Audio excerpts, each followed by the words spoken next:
Parahyd a dwi o Gasnewydd. Nes I astudio yng Nghaerdydd yn y Coleg Brenhinol Cerdd a Drama Cymru a dwi'n Cynllunydd Golau. Fel Cynllunydd Golau, dwi'n gweithio gyda tîm cynhyrchu a dwi'n edrych ar ôl y goleuad. Wrth gwrs dwi'n helpu'r cyfarwyddwr a dilynydd set jyst i creu'r byd trwy medium fi sef golau. Rwy'n gallu bod yn rôl eitha fawr, mae golau'n pwysig o ran creu'r byd. Yn gallu bod yn rôl really fach, just o ran gweld actorion o'r llwyfan, ond mae'n dibynnu ar y sioe. Dechrau gweithio mewn theatr, siwr o fod pam nhw'n i fel tua 7 mlwydd oed, a jyst eisiau pawb jyst gwylio fi. O'n i ddim yn gret, ond o'n i'n mwynhau bod yn y ran o fel sioe. Pan o'n i wedyn cael fwy hun, o'n i ran o lot o grwpiau drama. Yng Gasnewydd, yn bethau fawr, bethau fach, o'n i'n gwneud bach sgwennu hefyd. A o'n i'n wir yn mwynhau fel eisteddfod bethau yna. Rwy'n hoffi bod yn rhan o rhywbeth, o'n i'n hoffi fel dweud straeon. Fi'n hoffi pethau technegol hefyd. So o'n i'n ffodus iawn roedd athro drama fi yn fy ysgol roedd fel, Cara, ti'n really bossy? A ti'n hoffi drama? Ti erioed ti clywed am rheoli llwyfan? A o'n i ddim, cos dwi asbod wneud amateur dramatics, felly o'n i just yn cael llaw mewn popeth roi'r set I fyny, a roedd well gen I y diwrnod ble o'n i'n adeiladu'r set a cael pethau allan o'r truck na actually bod ar y llwyfan yn chwarae fel ancestor number 23 in the Addams family. Oedd well gen I just adeiladu'r set a oedd just y geirau hwnna. Edrych mewn I rheoli llwyfan. A nes I edrych fel ano'r we, a nes I darganfod fel bydysawd yma o shwt gymaint o pethau oedd gallu gwneud yn y byd theatr. So, UCAS, edrych ymlaen wedyn ar cyrsiau prifysgol. O'n i'n ffodus iawn nes I mynd am cyfweliadau, ond pryd nes I mynd i'r Coleg Cerdd a Drama Cymru, o'n I fel, fi eisiau mynd fan hyn. Roedd e jyst yn gweithio I fi, roedd yng Nghaerdydd. Dwi'n wir yn agos I teulu fi, so roedd yn really neis I gallu fel gadael y catre, ond dal bod yn De Cymru, gallu styddi'r iaith Cymraeg fi hefyd. A o'n I jyst fel, fi really eisiau mynd fan hyn. Roedd y cwrs yn un agored, so roedd e'n rheoli llwyfan a theatr technegol. A beth oedd yn wych I fi, oedd fi'n dysgu popeth o sut I rheoli llwyfan, wneud sain, wneud golau, wneud fideo hefyd, pethau fel sut I adeiladu set, sut I pacio fan, rigging a wneud fel notcher, popeth yn gywir. A roedd e'n gwych I gallu wneud shwt gymaint pethau gwahanol. Bod I eisiau fel specialeiddio yn golau, roedd y gwybodaeth o'n i'n gwybod ynglyn â beth oedd nhw'n wneud yn sain, beth oedd nhw'n wneud yn rheoli llwyfan yn helpu fi gyda gwaith fi. I fi, mae Cynllunio Golau, mae fel dwy rhan o ymenydd fi. A gyda left brain a the right brain, a un yn ochr really creadigol, a un yn ochr fel really technegol wedyn. Fy dad fi'n trydanwr, so es I tyfu fyny just yn cymryd pethau dyn gilydd, rhoi pethau nod dy gilydd, just eisiau gwybod sut oedd pethau'n gweithio. Nes I wneud really da mewn ysgol a celf. O'n i'n methu tynnu lluniau, o'n i'n methu dylunio, o'n i'n methu fel peintio neu chwaith, o'n i'n really dda am fod yn creadigol.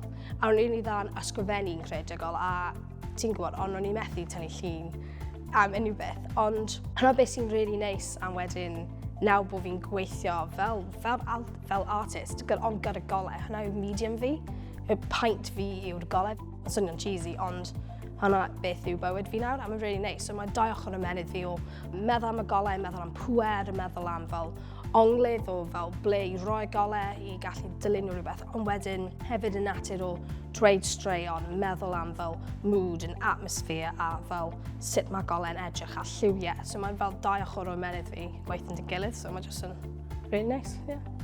Mae pob diwrnod I fi a pob sioe fi yn rhywbeth hollol gwahanol.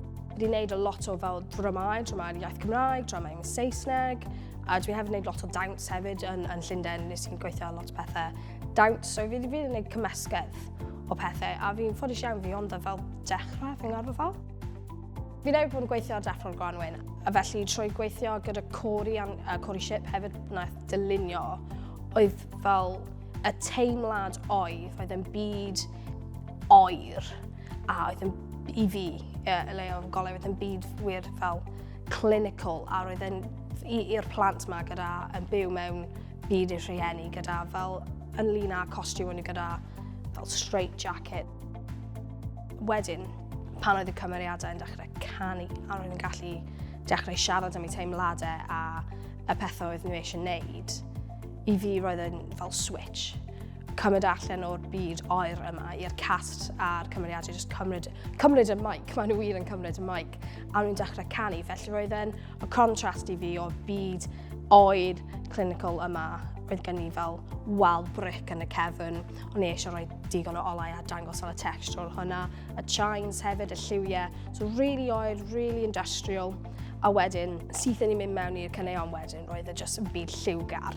So i fi, o'n i really eisiau gweld o'n gallu cymharu cymeriadau'r sioe i fel pobl oedd yn canu fel rockstars y byd go iawn.